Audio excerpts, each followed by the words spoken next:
ఒక పాచికను దొర్లించినప్పుడు వచ్చిన సంఖ్య 2 మరియు 3ల రెండింటి గుణిజం కావడానికి సంభావ్యత.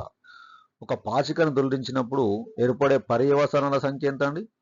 చూడండి, ఏర్పడే పర్యవసానాల సంఖ్య 1, 2, 3, 4, 5, 6 అంటే ఇవి అవుట్కమ్స్ అండి. మొత్తం టోటల్ అవుట్కమ్స్ ఎన్ని ఉంటాయండి? 6 ఉంటాయి.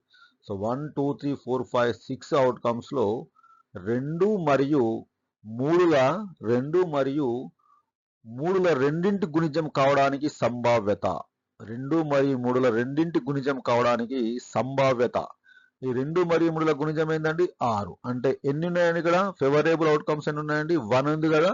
సో ఈ ఫార్ములా మనం సబ్స్టిట్యూట్ చేస్తే నంబర్ ఆఫ్ ఫేవరబుల్ అవుట్కమ్స్ ఎన్ని ఉన్నాయండి? 1 ఉంది. టోటల్ నంబర్ ఆఫ్ అవుట్కమ్స్ ఎన్ని ఉన్నాయండి? 6. సో ఆన్సర్ ఏమవుతుందండి? 1/6. Third option is the correct answer. నచ్చితే లైక్ చేయండి, సబ్స్క్రైబ్ చేయండి, షేర్ చేయండి ఫ్రెండ్స్. Okay, thank you.